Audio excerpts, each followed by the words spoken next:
This is my world. No, Clark, don't. You are my world. No. This is The only way.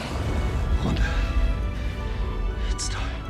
Life's filled with all kinds of surprises. There are highs, there are lows, and most importantly, there are sacrifices to be made. For better or worse, this is something superheroes are easily familiar with, and it kind of makes sense. Otherwise, some of them wouldn't be as iconic as they are today. You want a few examples? Don't worry, I've got plenty of them. So sit tight as I present to you the top 25 times when superheroes made the ultimate sacrifice in the movies. Keep your heart open. I love you. I love you too.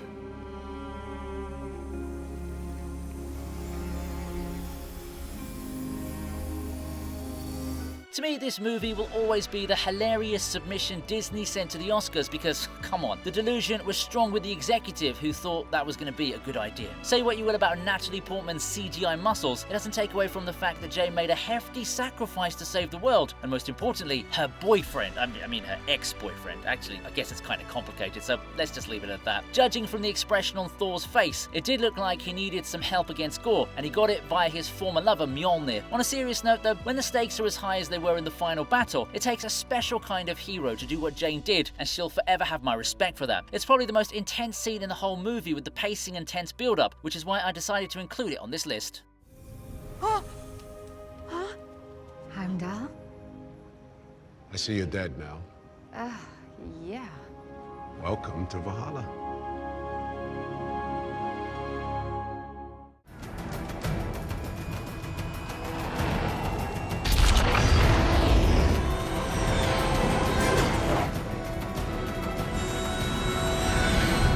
Judging from what we saw of Tony Stark in the first two Iron Man movies, it wasn't exactly a surprise to see Captain America questioning his morality in 2012's The Avengers.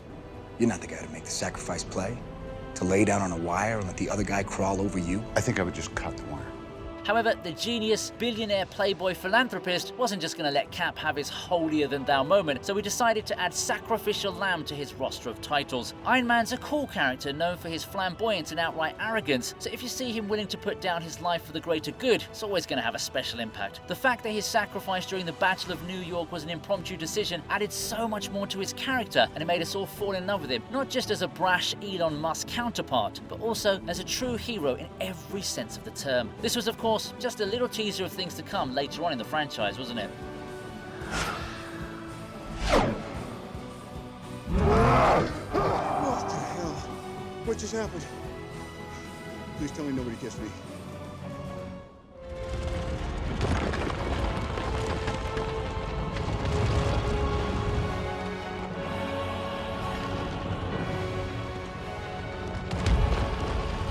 Marvel has this strange fascination with Wanda, where they make her carry out all these immense sacrifices, but only to undo disasters she started in the first place. First, it was the whole situation with Westview in WandaVision, and then came along the finale at Mount Wundagore in Scarlet Witch and the Multiverse of Madness. Doctor Strange. Alright, come on. We all know this was a typical MCU bait and switch, but I'll give credit to Wanda for at least realizing that she was transitioning from a psychopath to an outright demon queen. It takes a lot of guts to bear the weight of an entire mountain, and that too with zombie Doctor Strange staring at you. Yeah, the makeup department definitely deserves a shout out for their efforts on that one. The implication is pretty clear, but I think we all know that Wanda's got to come back in some form or capacity because, well, they don't have the guts to end a character arc like this. I opened the Darkhold. I have to close it.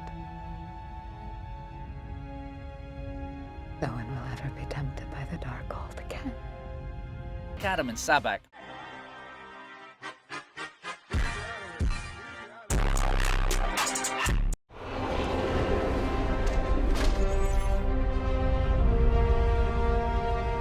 Don't let it control you. You've got to give it to Professor X. Bro managed to save his arch nemesis without having his hair, or even his legs. Alright, on a serious note, if you're up against Jean Grey in Phoenix mode, you need to bring your A game to the battleground. Stay out of my head. Of course, Charles Xavier tries a more peaceful approach in the beginning because, well, he doesn't exactly come across as a man of violence, but when all else has failed, he had to throw himself in the line of fire. In this case, we were made to witness a rather emotional and somewhat brutal sight that even made the Wolverine feel a bit teary-eyed, even though I'm sure he'd never admit it. I was a bit surprised by Magneto's reaction though. Bro just stood there and watched as his lifelong frenemy got turned into dust right in front of his eyes. Luckily, Charles had a backup plan at the time, and it sure paid off.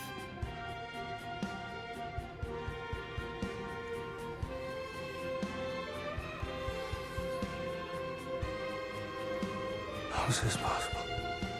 As I told you a long time ago, you're not the only one with gifts.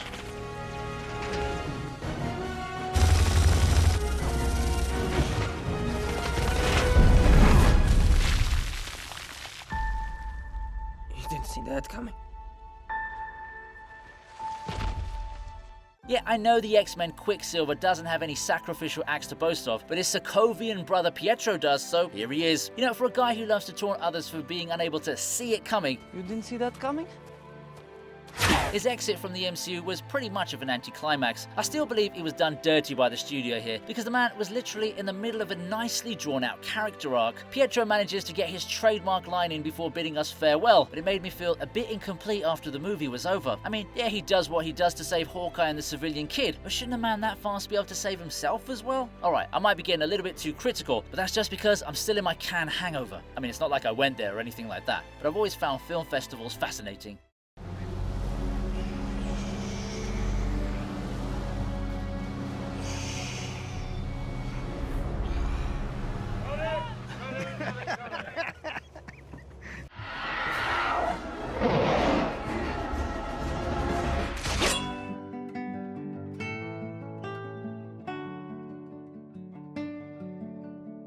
We all love a nice redemption story, and it's even better if Spider-Man is involved in some capacity. I was honestly a bit confused by Harry Osborn's sudden descent into the dark side, but I guess it made sense for a guy with daddy issues. I guess William was literally Dafoe in this case, wasn't he?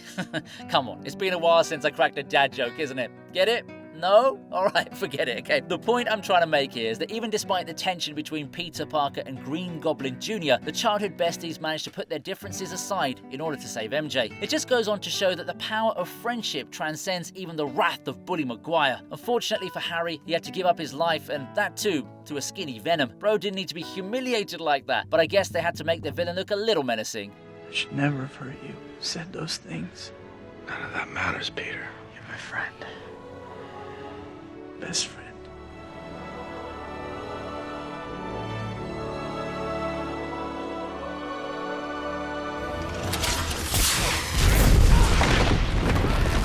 Move with me. Come on, we got a plan. We're gonna stick to it.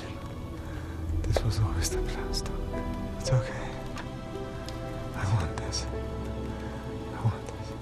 You know, we've all been guilty of something, and that includes yours truly. I've always gone on and on about the impact the first Iron Man film made on modern filmmaking in the MCU. However, I only focused on Tony Stark and all his badass flexes, which is understandable to the average viewer. However, the one man who deserves an equal share of the spotlight is Yinsen. I'm gonna go buy you some time. Stick to the plan. Yep, he's the dude who helped Tony make the Mark I suit while the both of them were being held hostage inside a cave. If it wasn't for him, we'd never have gotten the legendary Iron Man who held the entire Marvel universe together all by himself. I understand that Yinsen sacrificed his life without much screen time, which is why he's an easily forgettable character. That doesn't mean he shouldn't enjoy some limelight in the TVCU. Come on, you gotta go see your family. Get up. My family's dead. I'm going to see them now, Stark. Thank you for saving me. Don't waste it. Don't waste your life. What if everyone forgot who I was? What? They're coming here because of me, right? Because I'm Peter Parker? So cast a new spell. But this time make everyone forget who Peter Parker is. Make everyone forget.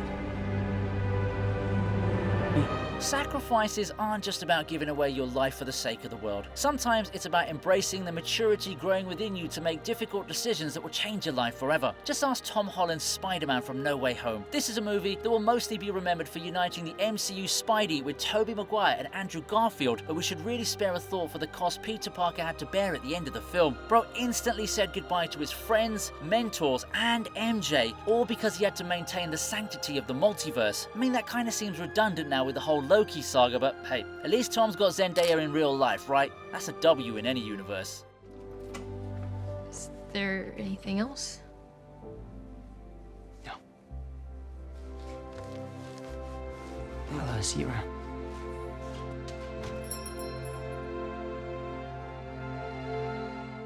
Blow it! Blow it.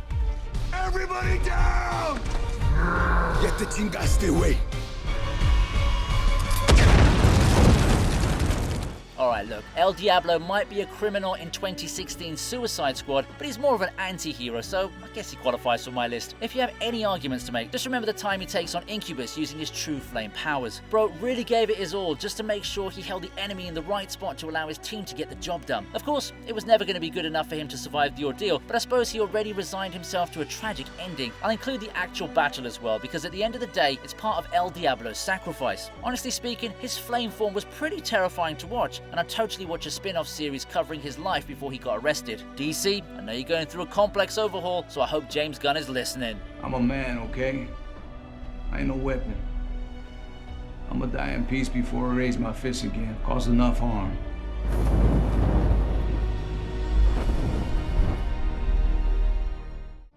I will no longer serve. This is the end for us both.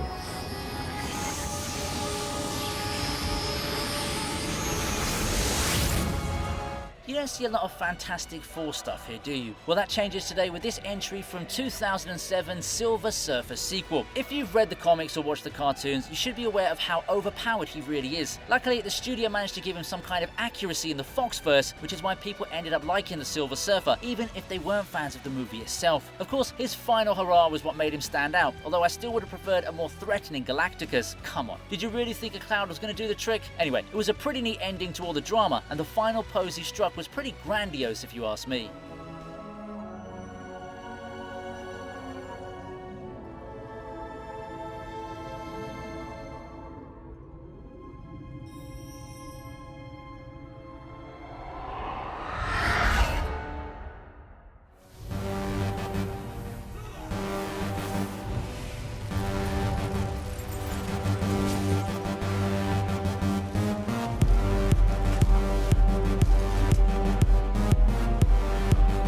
If you see me talking about the X-Men, it'll mostly be the Wolverine, Magneto, Professor X, or the Quicksilver rescue scenes. Yeah, I do mention guys like Nightcrawler and Storm from time to time, but I realized I've only given a shout out to Iceman in a couple of videos, and that ain't right. So here he is coming in at number 14 on the list. Days of Future Past was a pretty chaotic film if you consider how both the timelines unfold in the middle of their respective warlike states. And having said that, I would have taken anything over having to face off against those creepy Sentinels. Luckily, Iceman made sure to hold them off for long enough to allow the others to carry out their timeline reversal plan. The actual sacrifice, though, was pretty brutal, or should I say, cold. Maggie, you're gonna need a rain check on that dance. A week next Saturday at the Stork Club. We'll have the band play something slow. I hate to step on your... Steve? Steve? Talking about cold, here's Captain America in his very first MCU film. Technically speaking, this is what kicks off the whole Infinity Saga because it's happening during World War II. For those who don't remember the ending, Steve Rogers gets rid of the Red Skull as well as his jet armed for detonation. It is a very noble act which fits perfectly well with Steve's personality, but the real sacrifice here isn't the fact that he goes on to be frozen for the next 70 odd years. It's about the life he could have lived with Peggy. Come on, man, you promised her a dance. Where's the chivalry, bro? Wasn't that supposed to be a thing back in the 1940s? Poor girl had to live a solo life till she got chopped in two by Wanda. It's been so long.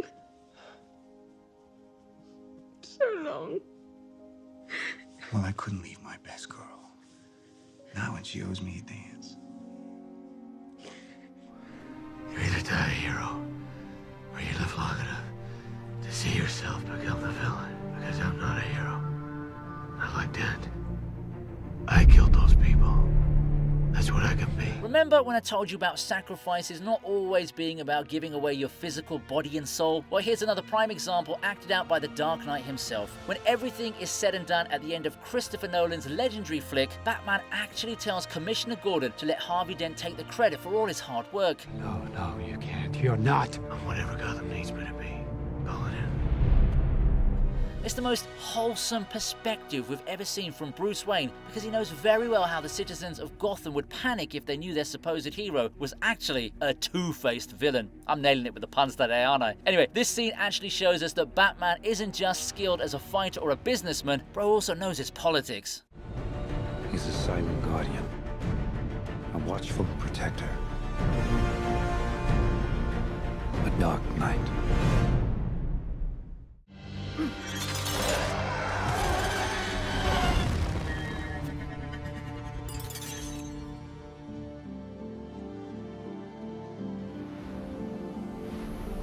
Being a dad is difficult, especially if you're an Asian one. I mean, there are so many memes out there about their strictness that you've got to live up to that reputation, even if that isn't really who you are. Luckily, there are guys like Wen Wu who are able to overcome peer pressure and help out their kids at crucial times, like when a deadly dragon is trying to suck the soul right out of them. The Dweller in Darkness has got to be one of the most menacing beasts in the MCU, and the final sequence was nothing short of blockbuster entertainment for the audience. In between all that drama, we had Wen Wu saving Shang-Chi from the overpowered dragon, but also giving up his own soul in the process. It was a bittersweet moment for the father and son that had us all feeling a little teary-eyed. Don't lie, you know you felt it too.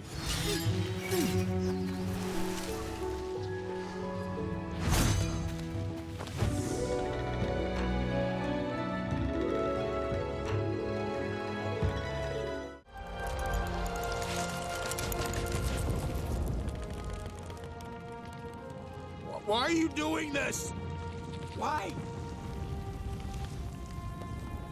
We are Groot. It's supposed to be hard to become memorable if you've only got one line in an entire movie. I am Groot. Uh-huh. I am Groot. That's right. I'm Groot. No! No, that's the button that will kill everyone! However, normalcy was never something that James Gunn personally admired, which is why he's given us films like Slither, Super, and the Guardians of the Galaxy trilogy. Now, Groot came across as a pretty weird character to me despite his impressive powers because, well, all he can say is, I am Groot. Now, I don't know about you, but it does get frustrating after a while. Luckily, he ended up saving his whole team with his wooden shield and even gave us some new words while he was at it. Not only that, he also got Baby Groot as a result of the whole sequence, so I guess it was a win-win situation, eh?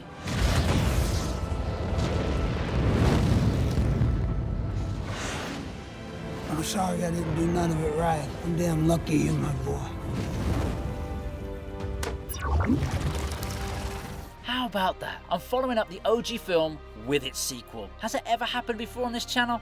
I'm gonna have to go and check that out. Anyway, I'm sure none of us would associate Yondu as a moralistic father figure, but at the end of the day, he was the one who raised Peter Quill to go on and become Star-Lord. This is why his final farewell to his pseudo-son does hit a lot closer to home.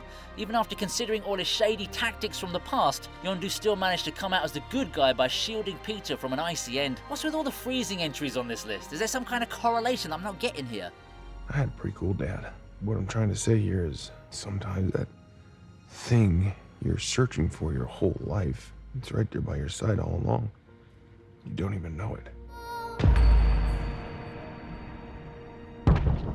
The sun will come out tomorrow, so you gotta hang on till tomorrow. You sacrificed yourself for me.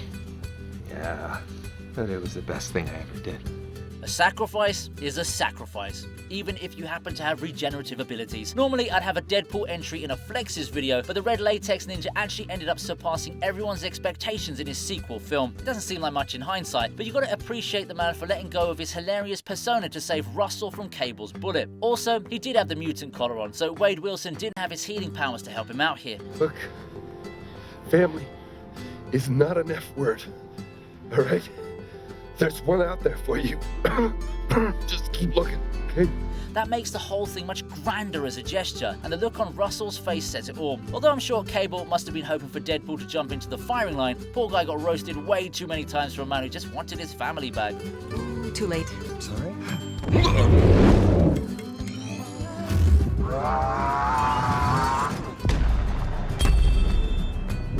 Genuine high-grade lead. You time-sliding son of a bitch. You did this for me?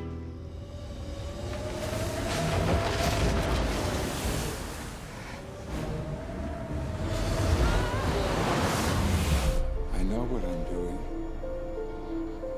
This is the only way. There's a darkness lurking within all of us, so it's best we learn how to live with it rather than deny its existence. Of course, there are guys like Darth Vader who let themselves get consumed by it, but that isn't the case with Jean Grey. Well, at least not in the X-Men sequel. With everything collapsing around them, our mutant heroes need to make a swift escape, and the only thing that can save them here is a Phoenix-level entity. That's exactly what Jean activates, and we actually get a nice little tease of what she's capable of in this scene. The whole thing is a pretty glorious sacrifice, but it kind of gets nullified with the events of The Last Stand, which is why I couldn't place Jean in my top 5. She's not. She's not.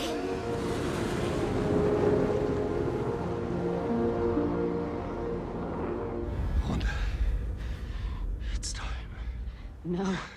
They can't stop him, Wanda, but we can.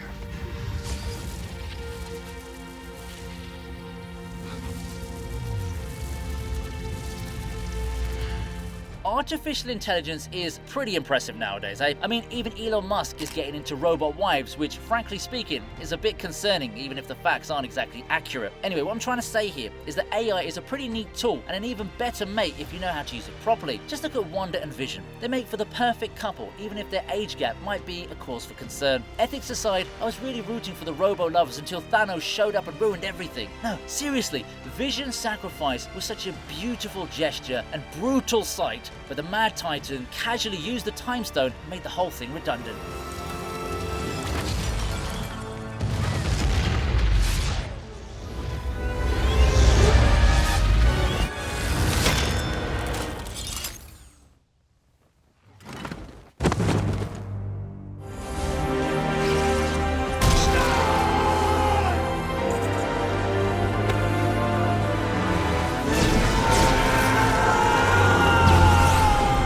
Bruce Wayne might not consider Superman to be, well, a man. You are never even a man. But Kal-El proves him wrong with the ultimate sacrifice against Doomsday. Bro literally fought his own weakness and saved the day with that Kryptonian spear, even if it meant giving up his life in the process. The reason why this scene affected me so much was because, number one, the Man of Steel is as good as a god with his superpowers, and number two, he didn't back down even after getting stabbed by his opponent. It takes a special kind of determination to throw yourself into such an unforgiving situation, and I'm sure all of us were fighting back tears when we saw it unfold on the big screen. Men are still good. We fight, we kill, we betray one another, but we can rebuild. We can do better. We will. We have to.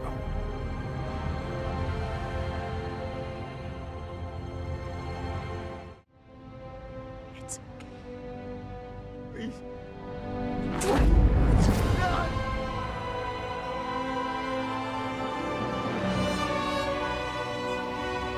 There's too much talk about people with superpowers on this list, isn't there? We need to show some love to the humans too. Black Widow's crucial fall to obtain the Soul Stone wasn't just necessary for Avengers Endgame, but the Infinity Saga as a whole. I mean, yeah, Hawkeye also wanted to give up his life, but can you really beat Scarlett Johansson if she puts her mind to something? The scene works so well with the both of them sharing their final goodbyes, because these two had each other even when they had no one else by their side. Man, these scenes can get really emotional if you're not too careful.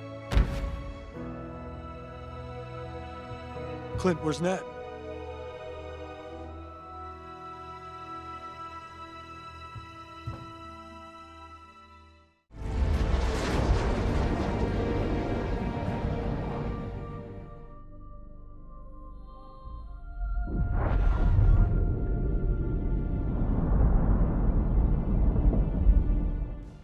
Now here's a Sigma male entry that I'm sure all of us can get on board with. Batman really gave it his all in the last of Nolan's Dark Knight trilogy, and he couldn't have made his exit on a grander scale than this. Our man saved the whole city and scammed them into thinking he perished in the process. Of course, the final sequence with Alfred gave us all a sense of relief, but it just goes on to show how crafty Bruce Wayne really is. Also, if you think about it on a deeper level, bro erased his whole identity just so that he could have his fun with Catwoman. But then again, Anne Hathaway is totally worth such an elaborate scheme.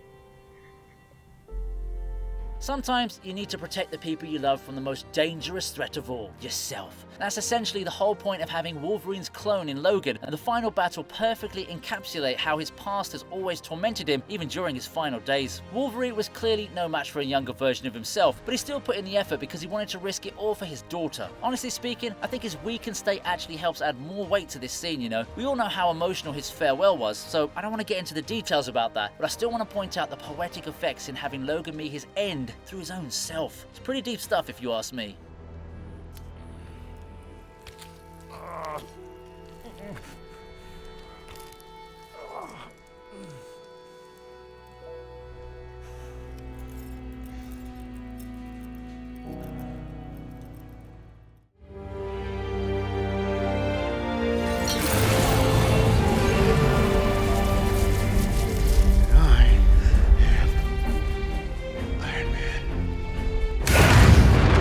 Right, no one else was going to take the top spot except Iron Man himself. I already mentioned how the Battle of New York was just a light teaser, so I'm sure you would have caught onto my hint. What can I say about Tony Stark's mega sacrifice that hasn't been said already? He started off as a pompous, self-indulgent billionaire who only knew how to flex his superiority, but all of that changed over the course of the Infinity Saga. He went on to become a caring, compassionate individual who understood the magnitude of his actions and how it affected those around him. He wanted to become a better role model for his daughter and the people he loved, so when the time came for him to do what was needed, he didn't hesitate, not even for a second. And that, my friend, is exactly why he is and always will remain Iron Man. I'm not crying, you're crying.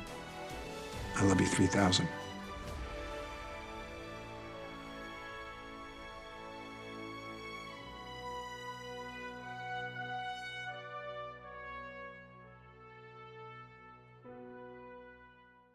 Hope you liked the video, so please subscribe to the channel and check the description for my links to my socials. In the meantime, here's another video that you'll enjoy.